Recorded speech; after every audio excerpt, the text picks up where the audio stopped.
So tourism is one of the main economic drivers in San Francisco. Around Halloween, many tourists flock to ghost tours to learn about the darker history of the city.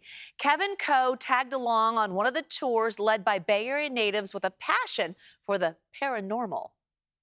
I'm a total freaking lunatic. With that out of the way, welcome to San Francisco. Jamie Bianchi is a tour guide with a spooky side. There are said to be 22 ghosts in this building. In fact, there are more ghosts here than there are rooms. The Bay Area native with a history degree loves San Francisco's history and lore. And this is the 450 Sutter building. That's not a particularly exciting name for a building, but it's been known by a few others. It's been known as the Tower of Terror, the House of Pain. It's most infamous, the Temple of Doom. Jamie is leading a ghost tour for these tourists from Merced, Montana, Alabama, and South Korea. He walks around different parts of the city, teaching its history while staying ready for whatever may come. I would love to see a ghost. We'll have to wait to see if he and the group does. But Jamie is one of several guides with San Francisco Ghosts, which offers tours and haunted pub crawls. Barbarossa was the original city jail. The latter is what Mike and his dog Oakley, the ghost hunter, guided earlier today. I've always had this kind of affinity for the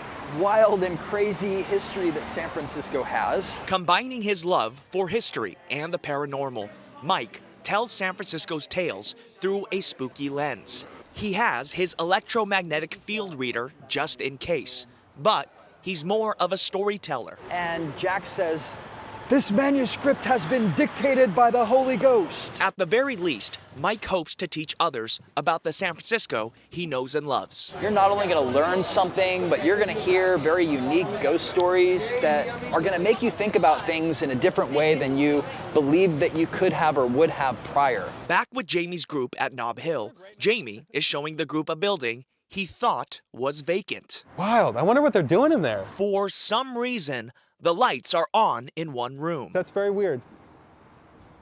Usually I don't get creeped out. It's up to the group to decide how they feel about what they saw. But for Marley from Merced, she appreciates all the history she learned along the way. What I liked was going around, seeing all the different buildings and the history of San Francisco. I don't like to mince words. I think the honest truth about San Francisco is it's incredible. It's my favorite city in the world, the Bay Area as a whole.